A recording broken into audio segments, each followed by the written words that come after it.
Le chemin spirituel est une émission hebdomadaire présentée par Herbie sur Focus TV France. C'est un espace où tous les sujets peuvent être débattus. Le chemin spirituel est une émission mettant en exergue toutes les croyances venues d'horizons divers dans le cadre d'un respect mutuel. Le chemin spirituel est une porte ouverte sur le monde.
Aujourd'hui, nous avons l'honneur et le plaisir de recevoir Michel et David pour nous parler du culte des ancêtres.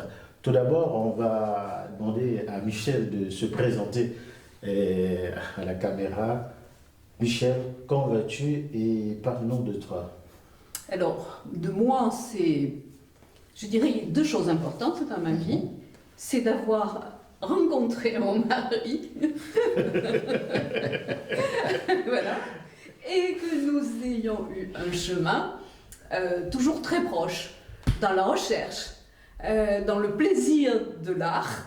Et donc ça, je dirais que c'est déterminant pour moi. Il dira si c'est déterminant pour lui. Ben, il le dira. On verra. Alors, j'ai démarré sur des choix que je n'ai pas maintenus. C'était de faire de la philosophie. J'ai fait de la philosophie, j'ai eu une maîtrise, j'ai même préparé les concours, agrégation et le CAPES, à la Sorbonne. Mais je crois que je n'ai pas poursuivi parce que je ne me sentais pas avoir une vie à expliquer tous les courants philosophiques à des étudiants. À enseigner. Voilà.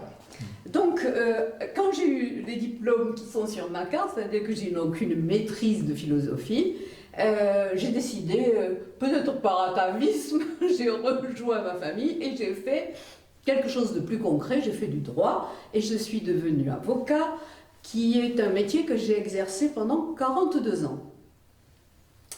Mais chemin faisant, des choses importantes, en dehors évidemment des 4 enfants, des choses importantes que j'ai partagées avec David, c'était la recherche de l'art, connaître l'art.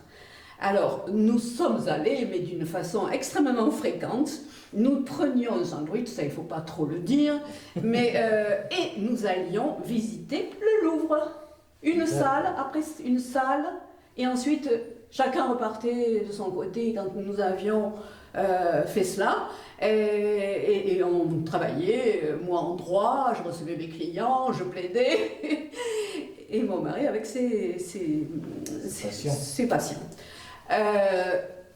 Et un jour, alors très curieusement, ça s'est passé je suis tombée, je dirais tombée, devant un tableau, et je me suis dit, j'ai dit à David, je ne sais pas expliquer ce tableau.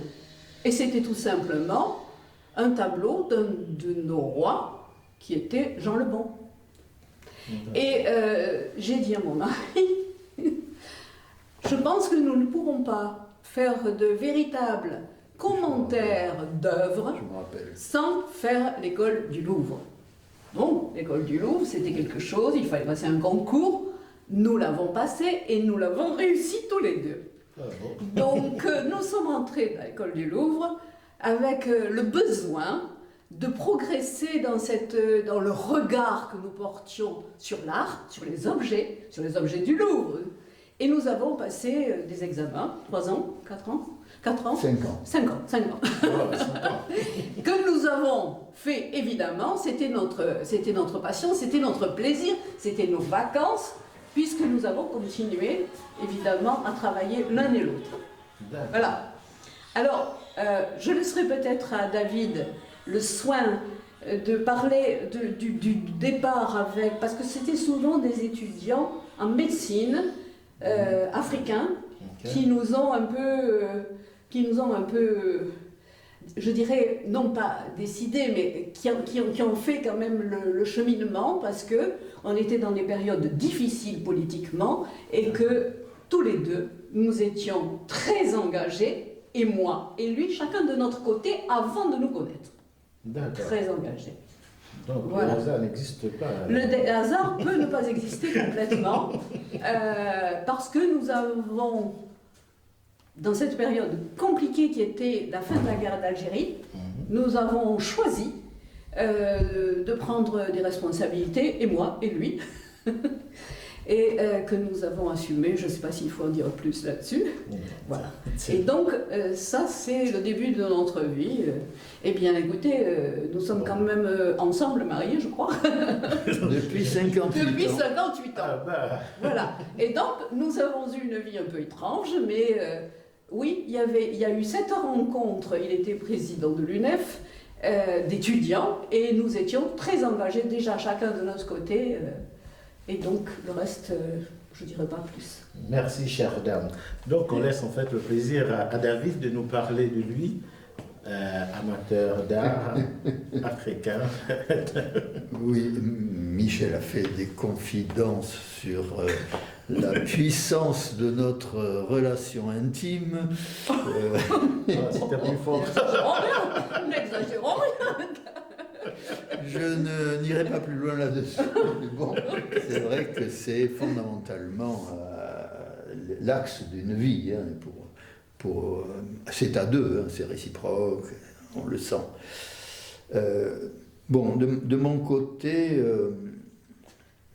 j'ai eu une famille qui a été massacrée par les Polonais, par les Ukrainiens, pendant la dernière guerre mondiale, et on s'est sauvé en France grâce à, disons, les simples fermiers d'une région du centre de la France qui refusaient de se soumettre à l'occupation allemande et qui nous ont protégés et qui nous ont sauvés. Quand on a vécu ça, on garde une sensibilité à l'humain, un désir de voir le monde évoluer vers quelque chose de plus humain. Et donc j'ai toujours voulu être psychiatre. Et quand j'ai fait médecine, j'ai fait psychiatrie, et quand j'ai fait psychiatrie, je me suis aperçu que j'étais surtout passionné par la psychiatrie de l'enfant, et donc j'ai l'impression qu'on peut sauver des avenirs. Je me suis beaucoup engagé aux côtés de peuples qui sortaient du colonialisme, aux côtés de peuples qui luttaient pour l'indépendance d'Algérie. À Montpellier, j'ai été élu président du syndicat des étudiants en médecine, puis au sein de l'UNEF, président pour toute l'université de Montpellier. Et je dois dire que ma principale préoccupation, c'était d'aider nos amis africains dans leur rêve de changement, parce que nous avions à leur côté l'illusion que, sortant du colonialisme, ils allaient construire un monde nouveau. Et bon, figure titulaire, Patrice Lumumba. Et donc, des liens très forts se sont noués. Et pendant des dizaines d'années, on peut dire que l'Afrique venait chez nous, c'est-à-dire des amis africains, leurs familles, leurs neveux, leurs enfants venaient ici nous voir pour les vacances, etc. On a gardé des liens très forts, mais pendant longtemps, eux comme nous, nous avions en tête plutôt le rêve, le rêve politique, le rêve de changement, le rêve historique, et on sentait presque quelquefois un certain mépris de nos amis pour ce qu'ils appelaient leur vieillerie. Et ce n'est qu'avec l'évolution des choses, le XXe siècle et ses utopies ont eu l'avenir qu'on sait, qu'ensemble nous avons ouvert les yeux sur l'histoire de l'art africain, et c'est comme ça que, tardivement, je ne suis pas fier de dire que, alors que nous étions amateurs d'art, nous avons mis un certain temps, nous avions autre chose en tête à propos de l'Afrique, nous avions mis un certain temps à prendre conscience de la force de certains artistes africains historiques. Bon, merci pour cette belle introduction, mais on sent en fait la passion quand tu parles de ton mari. D'où vient cette passion, et plus spécialement? On ne va pas continuer. Non, on ne va pas continuer dessus. Donc, la passion de l'Afrique, en fait, pour toi. Ah, la passion de l'Afrique. La passion de l'Afrique, elle vient de plusieurs horizons. Je dois dire que j'avais un oncle qui était président des tribunaux en Afrique. Oui. À l'époque coloniale. À l'époque coloniale.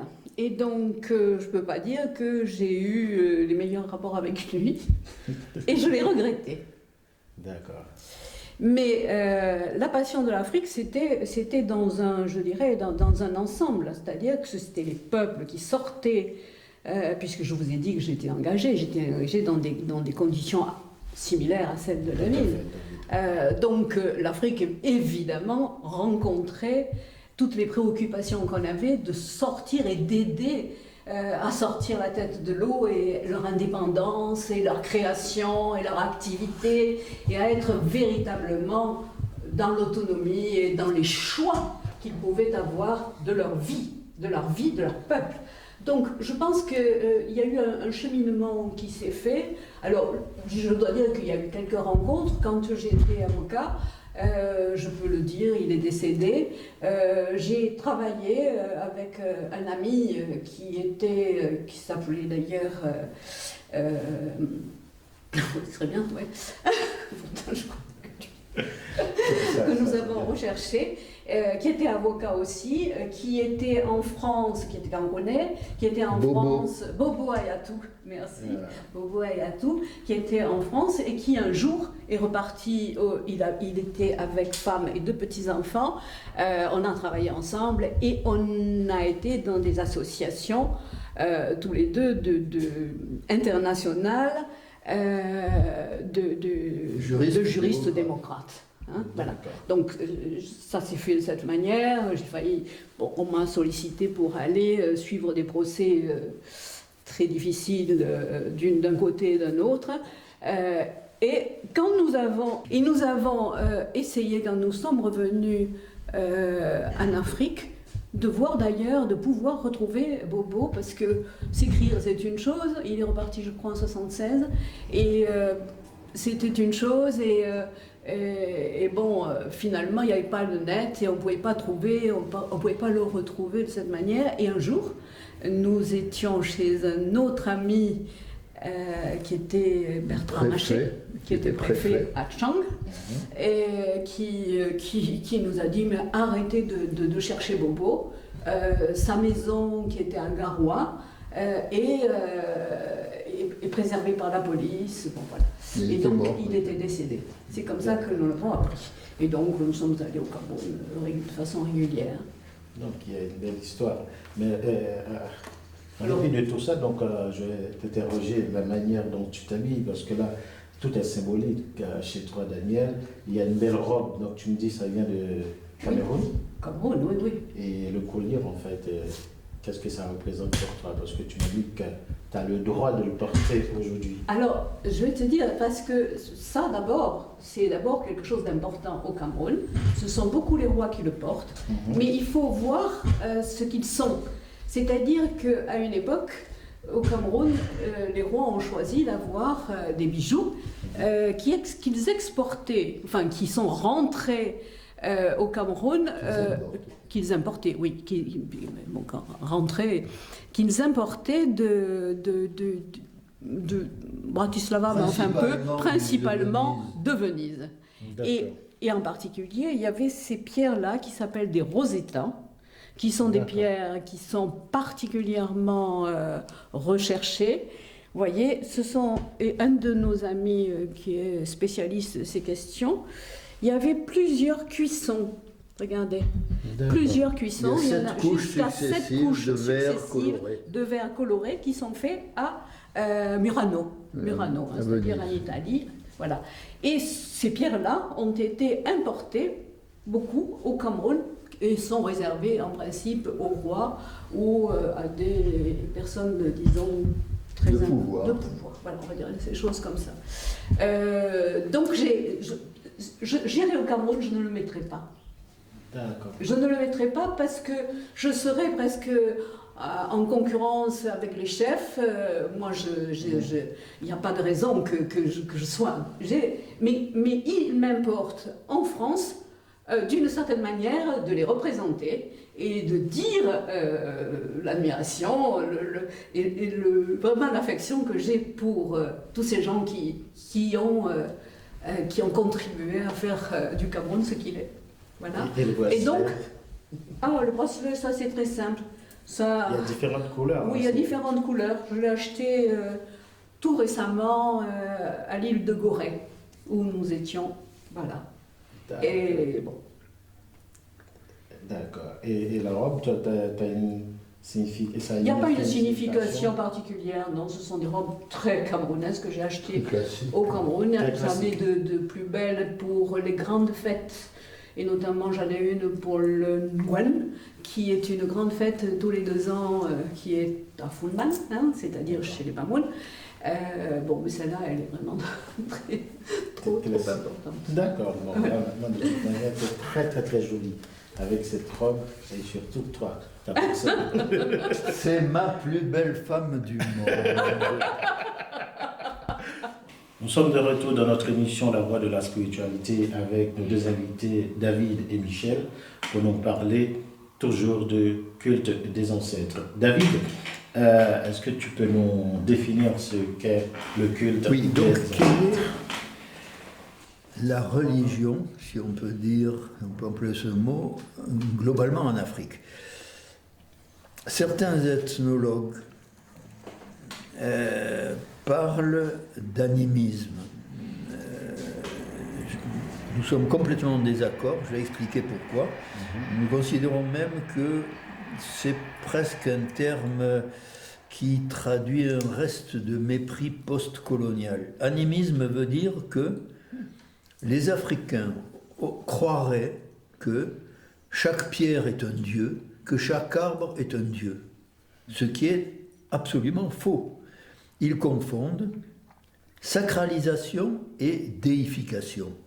Est-ce que les chrétiens, quand ils vont dans les églises, considèrent que la statue d'un saint est un dieu? Non, cette statue est sacralisée, elle n'est pas déifiée, elle n'est pas un dieu, elle est une représentation symbolique à qui on peut s'adresser. Donc en Afrique, quelquefois, dans certaines communautés, on peut avoir un rocher qui est sacralisé, autour duquel on fait des rites, mais qui est non pas un dieu, mais qui est un intermédiaire, un symbole de la relation avec la divinité. Or, quelle divinité s'agit-il?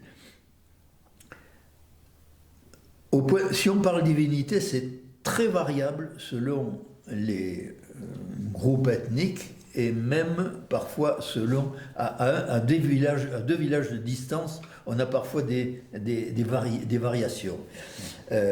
Disons que selon les régions, il y a un certain nombre de divinités intermédiaires, je crois que Michel veut en parler, plus ou moins importantes.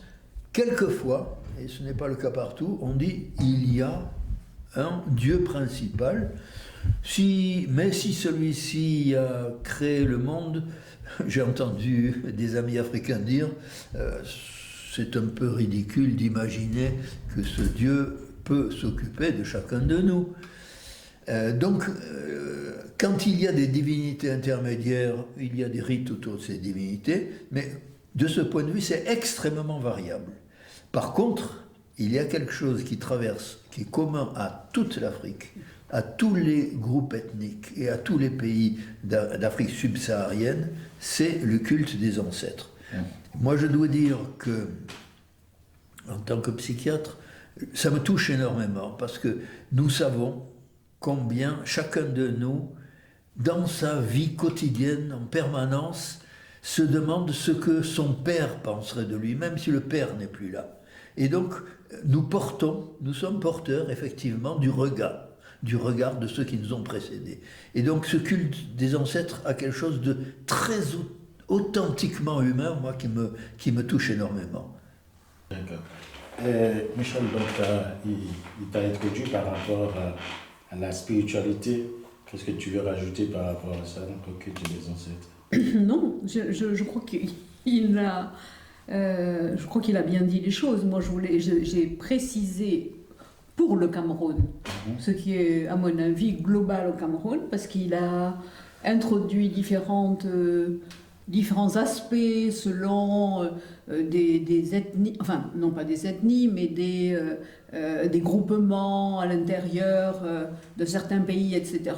Mais globalement, c'est vrai que ce qu'il dit, c'est que je partage complètement, c'est qu'on peut se rendre compte qu'effectivement, ce sont les ancêtres qui sont déterminants. Avec quelque chose qui n'est pas de la superstition, je dirais.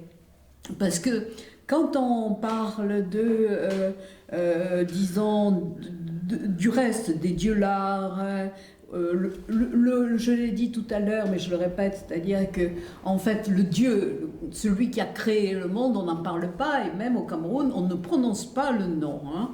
Donc, il reste effectivement à la fois les dieux qui ont sans doute aidé, par exemple, la communauté à créer une chefferie,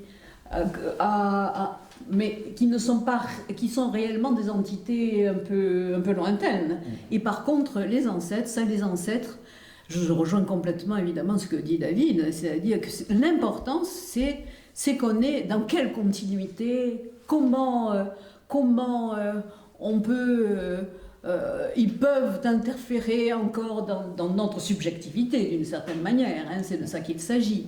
Qu'est-ce qu'ils auraient fait, comment... Donc là, les ancêtres, je dirais, sont toujours présents. Et même, non seulement ils sont toujours présents, mais dans certaines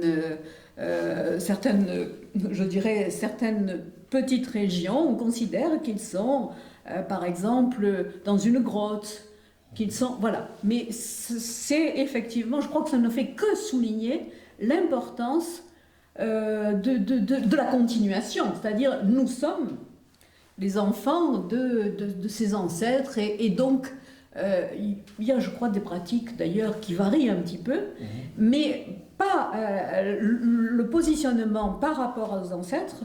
Je crois qu'il est très très commun, en tout cas au Cameroun que nous connaissons bien. Oui, je crois qu'il est très très important et il est vivant. Et même si on peut se représenter en ayant certaines offrandes, dans certaines petites pierres, un arbre, des choses comme ça, c'est toujours très vivant. Et c'est très vivant parce que je crois que les décédés sont dans la population. Tu veux rajouter un truc? Oui, on a parlé du Cameroun, moi je vais parler du Bénin. Le Bénin, oui. On l'a appelé une religion peut-être, je veux bien ce mot, ne me gêne pas, le vaudou. Hein. Moi j'aimerais bien que tu fasses la différence entre vaudou et vaudou. Je vais la faire aussi, mais d'abord je vais dire ce qu'on peut tirer comme leçon de la compréhension de vaudou. Nous avons été introduits dans les rites avec un responsable, le roi même, très important, qui nous a donné des explications sur...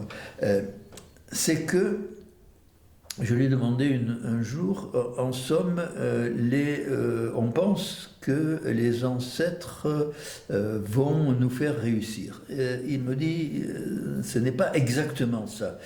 Les ancêtres vous laissent entièrement à votre responsabilité, mais leur soutien consiste à suggérer un certain nombre de certaines attitudes par rapport aux problèmes que vous rencontrez. Ils peuvent vous dire que dans la vie il faut avoir besoin de patience, ou il faut avoir besoin d'audace, ou bien vous allez être en rivalité, il faut garder une attitude humaine. Et donc l'aide qu'ils apportent dans votre vie est davantage basée sur des orientations, des conseils, et ils ne font pas les choses à votre place. En aucun cas, ils ne réussissent à votre place. En aucun cas, ils ne font de miracles à votre place. Voilà. Et les responsables vaudous nous ont expliqué que ça illustre vraiment globalement la façon dont sont conçus les rapports aux ancêtres dans l'ensemble de l'Afrique, et pas seulement, donc le vaudou est un exemple.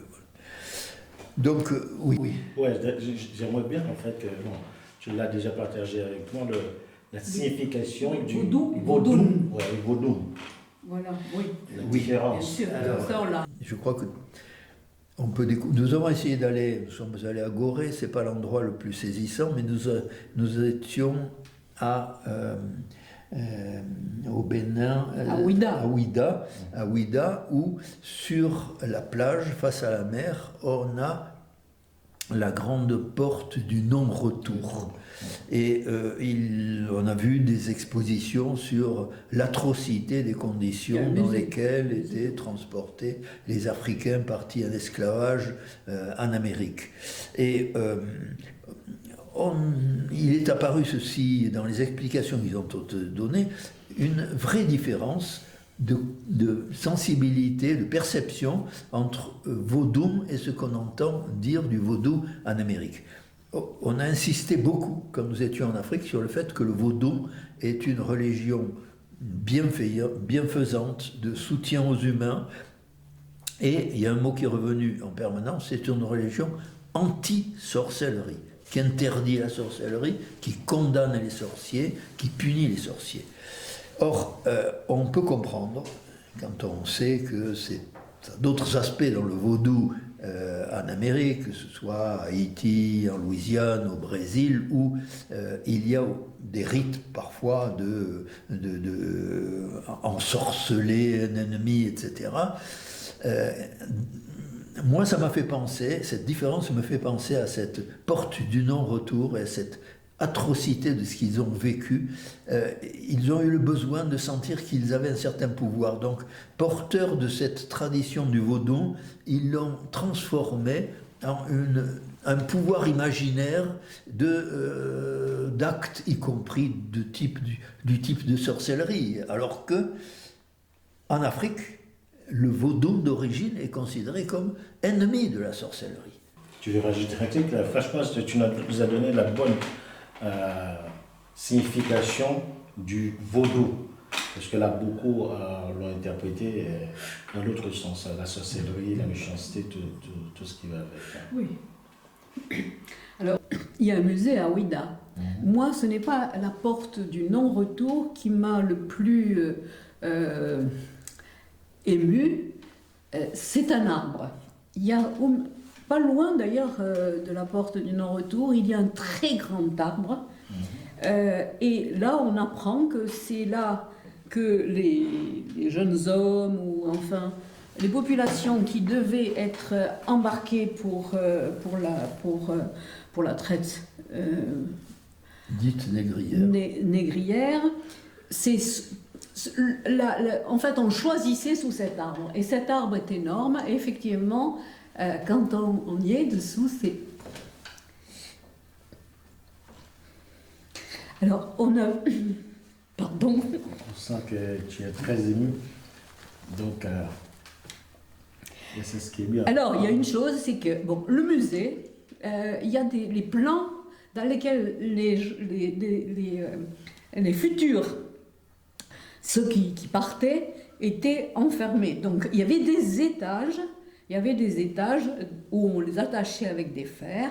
Et je trouve que voir le musée avec ses représentations est aussi très saisissant, plus que la porte du non-retour qui est... Alors la porte du non-retour, c'est que les bateaux qui amenaient les individus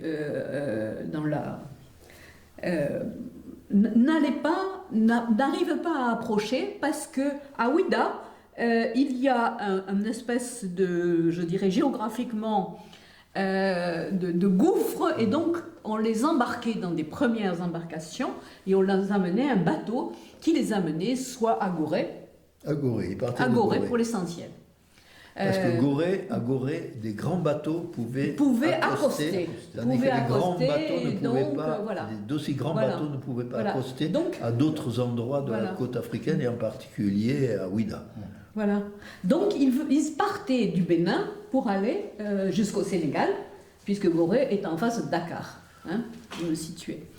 Alors, c'est vrai que nous sommes allés à Gorée en pensant qu'on allait dans enfin pour moi en tout cas, dans une espèce de lieu mythique, c'est-à-dire de lieu de mémoire. Et donc, c'était une première escale avant l'embarquement pour la traversée de l'Atlantique et tous les lieux où on a débarqué ceux qui étaient amenés. Et là, alors effectivement, on est très... Parce que je dirais que le monde et ceux qui habitent Dakar, etc., ont investi ce lieu de visite pour faire du commerce. Voilà. C'est du tourisme. Oui, c'est du tourisme. Alors qu'on pense rentrer dans un lieu de mémoire fort, etc. Alors, il y a effectivement une maison dans laquelle on voit un peu dans quelles conditions les hommes, les femmes étaient séparés. Mais je trouve que c'est pas parlant comme on attend que ce soit là-bas, quoi. Bon, mais c'est Gorée, on sait quand même ce qui s'est passé, et c'est un moment où quand même on parle de ça et de la façon dont ça a été ensuite traité par les bateaux qui ont traversé l'Atlantique, etc. Tu sens que le lieu, il n'est pas aussi habité. Le lieu, voilà.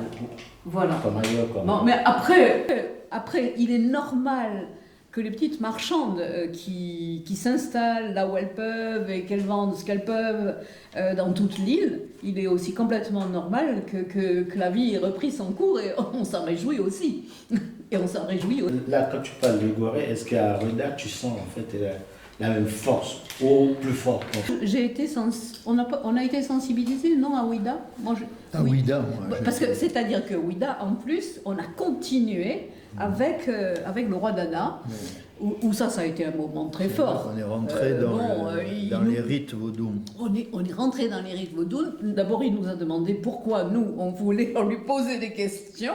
Donc, il nous a demandé de nous expliquer pour quelles raisons nous cherchions à comprendre ce qui se passait. Et le lendemain, il nous a dit, eh bien, écoutez, venez avec moi le lendemain. Il était content, on l'a revu après.